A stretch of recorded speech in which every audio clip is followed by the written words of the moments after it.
Hello, and welcome to another edition of Engage Richland. I'm your host, Michaela Leung. The month of June is known for hot temperatures, humid conditions, and sometimes thunderstorms. Thunderstorms happen more in the summer than any other time of the year. The two biggest threats associated with thunderstorms are flooding and, of course, lightning. Here to tell us more about lightning and how to stay safe from it, here's Richland County Emergency Planner Ben Marasites with WeatherWise.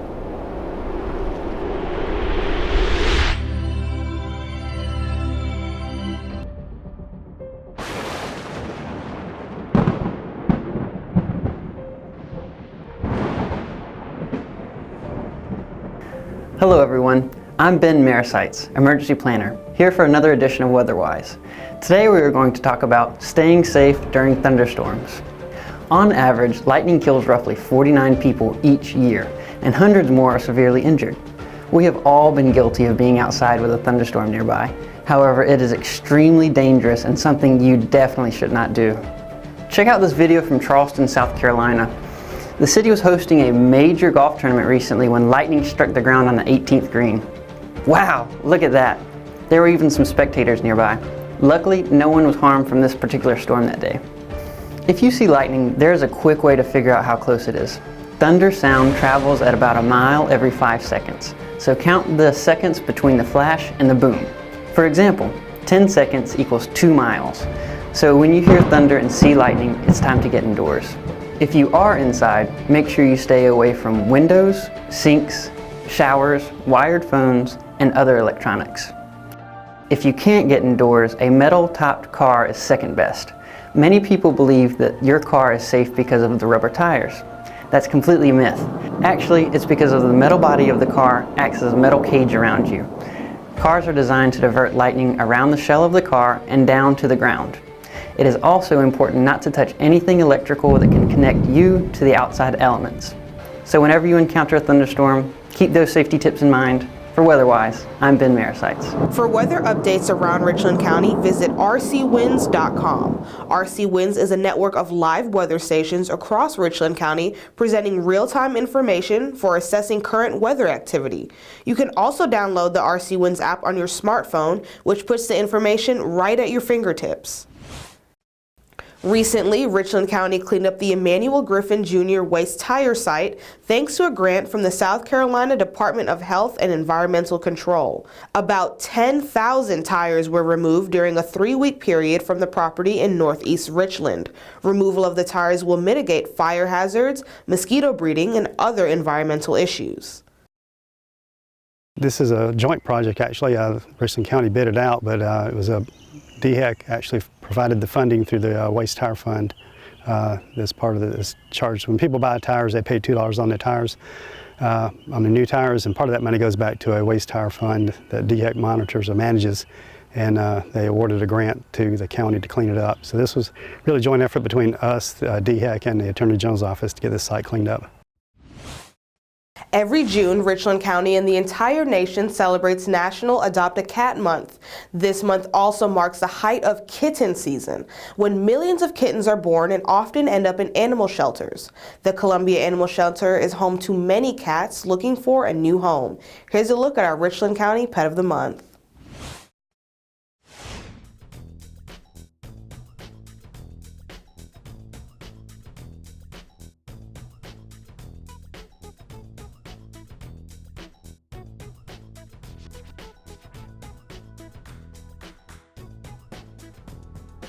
For more information, you can contact the Columbia Animal Shelter at 803-776-7387. In May, Richland County coordinated with the American Council of Young Political Leaders to host a group of young professionals from Southeast Asia. The group visited South Carolina and Washington, D.C. before returning to their home countries. During their visit to Richland County, members of the group visited county departments, state agencies, and other organizations.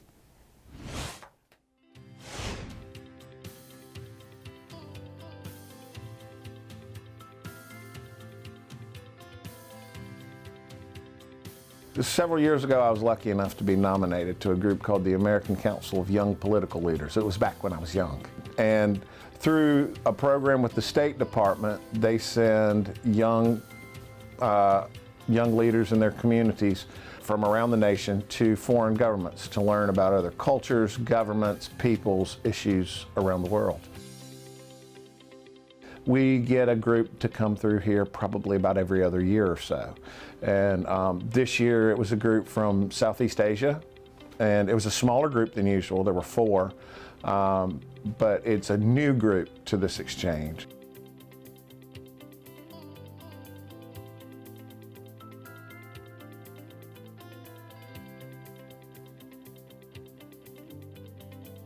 They are kind of shadowing or almost interning even in certain things that South Carolina government or Richland County government or our healthcare system does. And so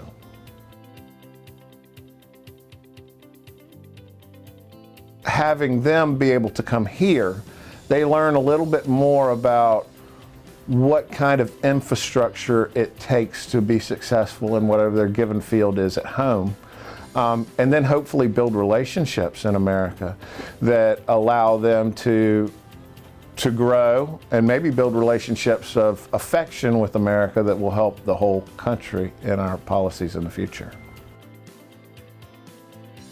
It's an exciting group. We welcomed this time, and I think they've had a wonderful trip, and we've had a wonderful time having them here.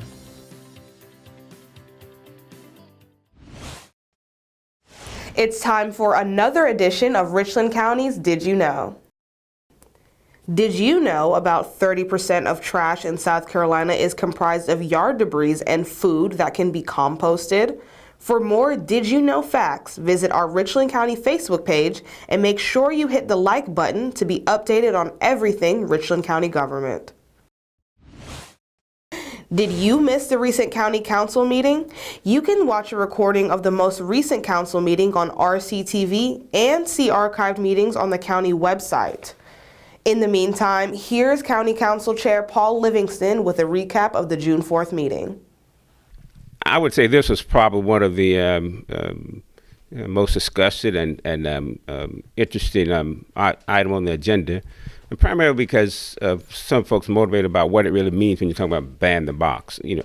And keep in mind, what we're talking about is just removing an individual's convictions from the application.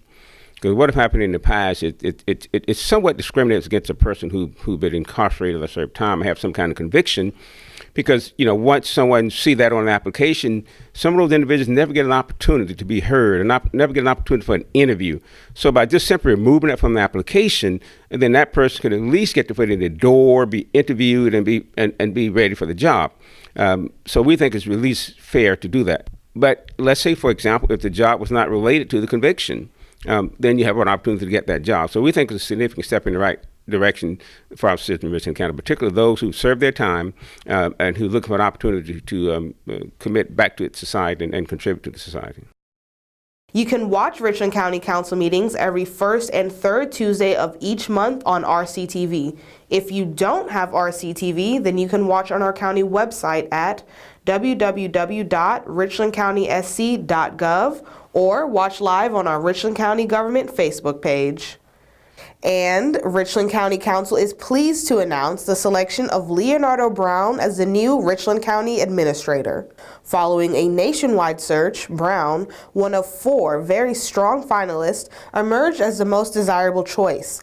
Brown, who currently serves as the County Administrator for Smith County, Texas, is scheduled to start on July 15th.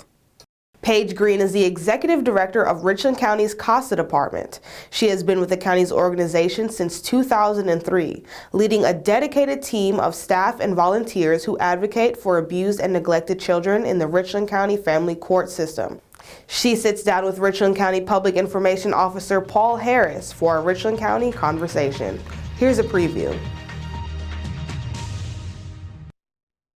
How many volunteers do you normally see come through here through Richland County CASA, and how does one get involved to be a volunteer? Well, actually, Richland County CASA is the 4th largest CASA in the nation. Out of like 2,000 programs across the nation, we have an army of over 800 committed volunteers. And actually, unfortunately, that's just not enough. The need for additional volunteers has never been greater because the numbers of maltreated children just continue to escalate. And so what are some of the tasks that these volunteers will be doing on a regular basis if people are interested in volunteering? Well, what we would love for them to call us, okay? And then the first thing we'll do is just to set up an interview just to get to know each other and see if it's a good fit. And then we'll talk about the process. But the first thing that has to be are the background checks of volunteers who are interested, and then they go through training. We have CASA University, and that is guardian ad litem training every Tuesday here at this office at 3 o'clock and at 6 o'clock. So, we try to make it as convenient as possible for folks. And so then once you go through the training, you are sworn in by a family court judge as a guardian ad litem. And at that point, then we try to select the best case for you.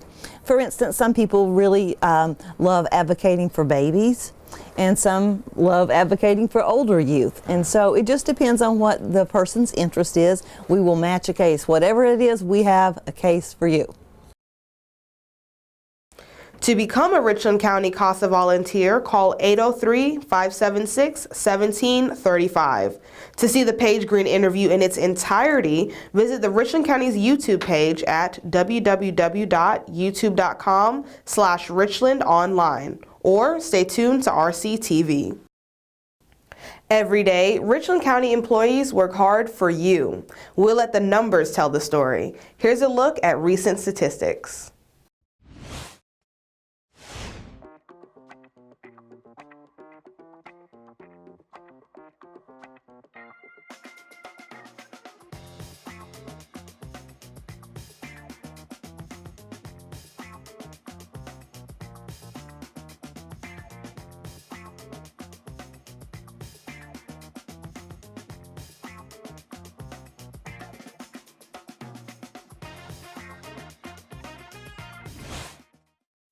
Through the Engage Richland program, Richland County government holds many events to teach residents more about local government. Here's a look at our upcoming Engage Richland events.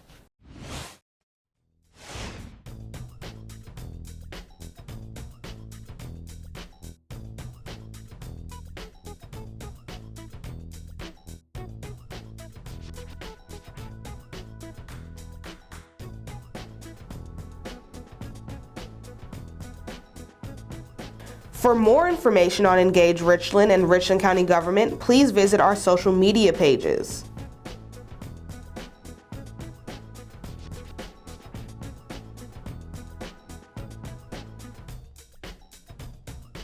Don't forget to tune in for a new episode of Engage Richland on June 25th. You can watch repeats of the show on RCTV between 12 p.m. and 8 p.m. each day, or on the county's YouTube page.